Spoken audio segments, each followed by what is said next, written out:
Well, praise the Lord, my blessed souls. I am back once again. Got a couple of words that I need to get out, and let's just get started. This one is called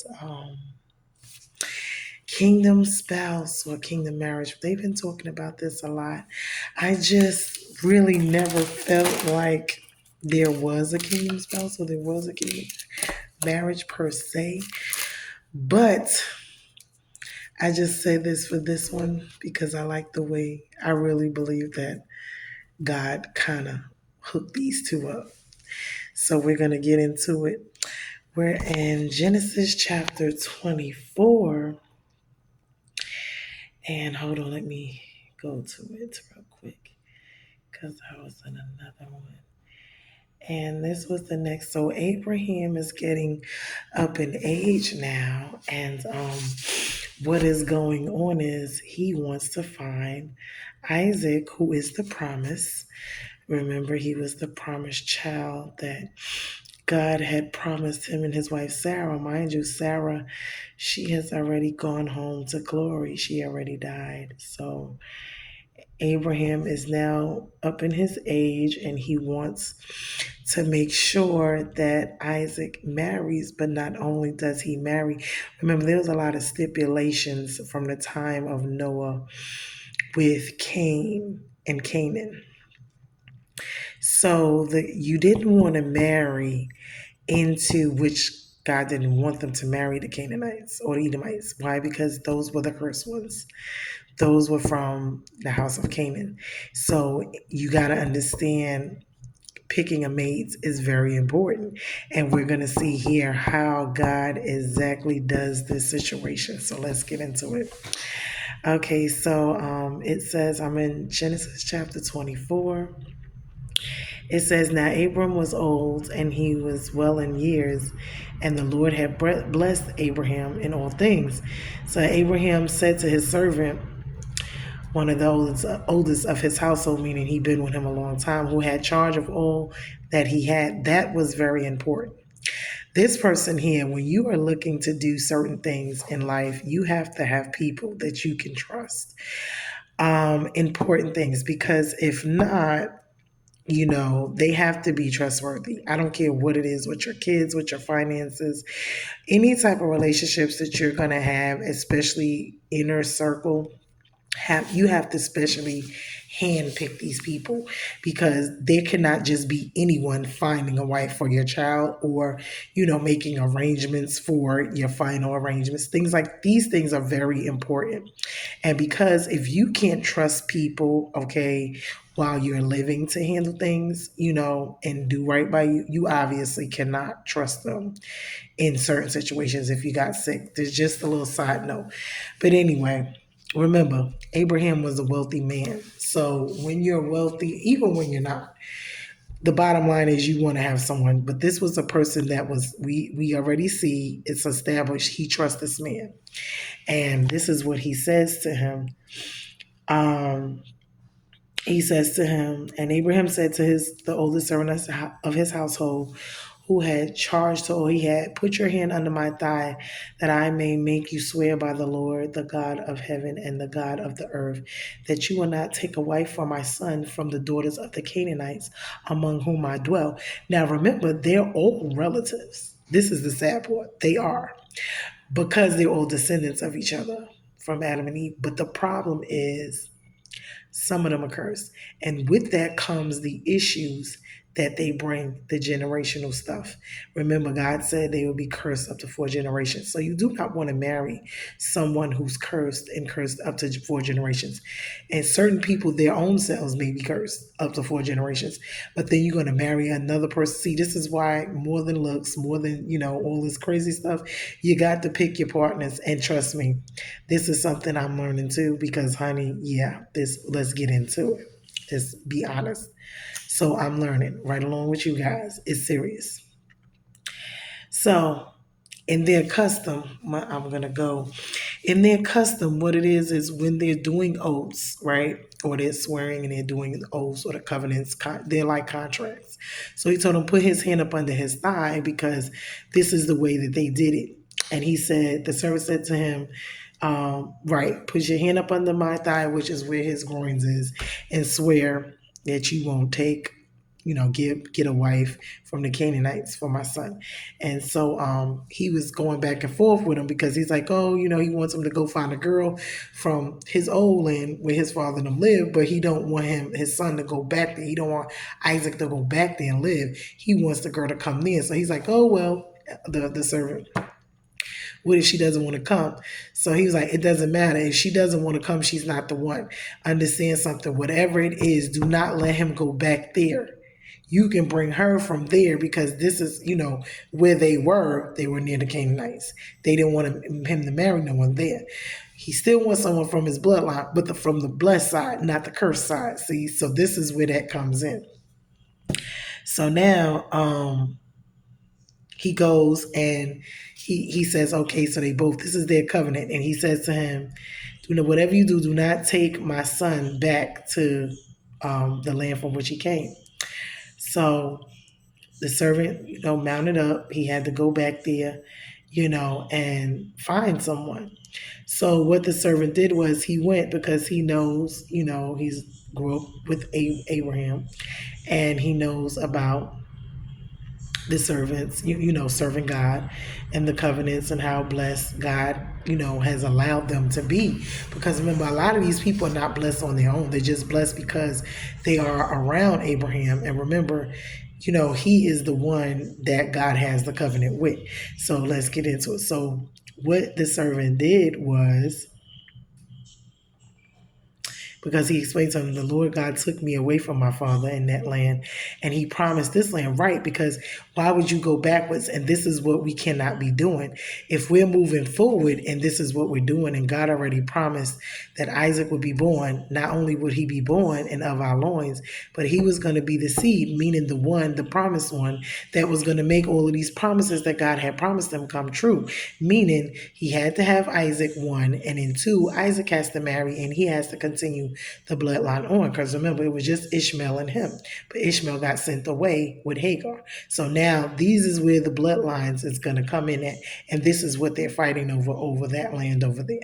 But the people that's over there are not even the real Jews. We're going to get into that further on down the line, because it's going to show how those people are not the actual real Jewish people that came out of Egypt. And if you look at all of this stuff, the real Egyptians are black. Why? Because you can tell by their skin. They worked and they was enslaved in Egypt for 400 and something years. Then they was released. Then when they got to the promised land, eventually they also was enslaved again later on down, which it will be 400 something years. So do the math, but this will be all over the world. So who do we know that's been enslaved, right? So just pay attention to that. Anyway, we'll get to that later. Let's get on. So now, so the servant goes back, and the thing he says, he took, okay, the party, okay. And he said to God when he was going there, he asked God that when he got there, whatever, they had to feed the camels and give them drink. So he had to stop by the well to do that.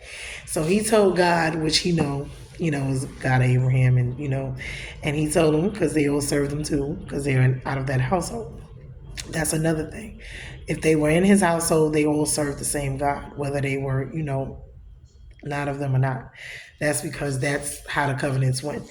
So now he asked God to let the woman that he, asked to give him drink, let her also ask or offer to give the camels and his, whatever he had, his little caravan with him, drink too.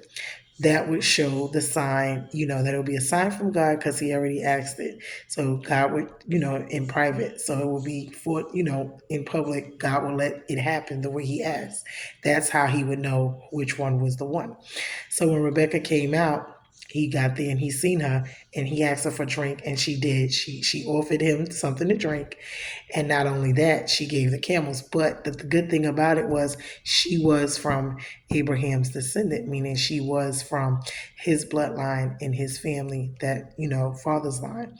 But she was not of the Canaanite women, and she was a virgin. So she wasn't married, she was young, she was beautiful, and she was willing, meaning able to help, had a kind heart, a kind disposition to not only give him drink, but to also help feed his little caravan of, camels or whatever he was riding on. And that is how God, fulfilled that situation. Not only did he answer the servant in prayer, and he answered it right away, and she came, and she ended up being, he's going to take her back to the house, and they're going to talk to her dad. They're going to do it the right way, of course. And then she's going to get the jewels and everything and get on and go back. And she's going to go be with, meet Isaac for the first time. Then they're still not gonna live together, but they're gonna do the customary, engagement, the waiting, the this, the that, until the actual ceremony, and then they will marry. But it will be a God ordained. It will be, a God blessed. It will be in covenant. It will be, what God desires it to be from us. They both were virgins. They didn't have any children. This was the way it was done, meaning, the families, the this, the that, all of that. So it's really different when we look at what goes on biblically than the way we live our lives here today. And that is so very important because their marriages lasted. And although they went through a lot of hardships and a lot of ups and downs and different things, the one thing that held them together is God, because God was the foundation. He's the one basically orchestrated and put them together. That's number one. Number two, a three-string cord is not easily broken. So that's, the husband, the wife, and of course, God, who is in between the two of them. And that's, very important because that is what's going to hold them and keep them together during the rocky times of the relationship. And this is so important with any and all relationships and anything that we're doing. We need to take it to God because He is the one that has the best answers for us. And the reason that is because He knows everything that's going to happen anyway. So when we don't consult him with what goes on in our lives, then he has really nothing to do with it because we never involved him in the first place. So when it doesn't work out, we can't be angry at God that we did what we wanted to do the way that we wanted to do it and it didn't work out. When God is like, but you never even consulted me. You never asked me if this was your husband. You never asked me if you should take that job or that promotion or if you should move here, or whatever it is going on in with your life. When we do not involve him and he's not involved, you can't really get mad at him about not getting involved, especially when things go wrong. Why? Because it's like you want him to get involved when things go wrong to save you, but outside of that, you're just doing what you want to do and you want him to stay out of it. That's like the kids nowadays with the parents. You know how they want to be bothered with us when they want to be, but then when we're giving our advice, it's not needed, it's not wanted. And that's the way it is with us and the way it is with God. He feels like, okay, well, they didn't ask me if they go ahead, do what you're doing. Because he could have told you that wasn't going to work. But see, we don't like the answers. We don't like the responses. We don't like the no sometimes. We don't like the rejection. And sometimes, a lot of times it's protection. Because not asking is the same as, oh, well, I feel like, it's already letting you know something ain't right. But you don't want to ask because you don't want to get the answer that you don't want to get. And so it's just like, but anywho, but I really, I really was blessed by this message. I wanted to do my little notes a little bit here. Okay. Okay. I want to make sure I got everything that I wanted. Okay. Okay. And then the looking back. We got to understand something. When God is trying to do something new in our lives, He's going to get rid of a lot of things. He's going to say no to a lot of things. He's going to rearrange a lot of things. We got to trust Him and know that He's doing the best for us. Because, see, that mistake right there, even with, the servant who was trusted, if he paid it no mind and he just did what he wanted to do, this whole situation could have been a debacle. We know God was going to intervene though. But it's just the fact that he was trustworthy. He did what he was supposed to do. He did go, he did seek, he did find, and he did it the right way. So it all went well. Why? Because God was in it. from the beginning. One, Abraham obeyed because he already knew that, this time from the last two situations he didn't had, he saw that didn't work well. And this is what we got to do. We got to think about those type of things too. When, we see stuff from the past, we can't keep making the same mistakes. So I hope this message, I really pray that it blessed you guys because it blessed me. Just looking at it from the standpoint of, God can orchestrate things, you know, um, and it will be for our favor if we would just consult Him and or allow Him to, and then sometimes it'll be a yay and sometimes it'll be a nay. But either way we go, if He says nay, then we know that maybe there's something we don't know that's going on, and it is to protect us in the end from a later disaster that could be, detrimental to us. So it's best that we do trust and obey and seek Him in all that we're doing. So I'm glad that I really, I'm glad that I was able to get it out. It's a couple more I have to do. They're kind of, no, actually, no, the other ones are not. But anyway, we are bruised and not broken. And basically, this is the way things need to be. God is a God of order, and we just need to be patient and wait on Him. And sometimes, even when we don't like the answers, we just need to just know that it's for our best, even though we don't like it. So let's be blessed. I hope everyone's, enjoying their day. It's Thursday. And I'm going to get these couple messages out and be blessed, okay? Love you guys later. Oh, crap.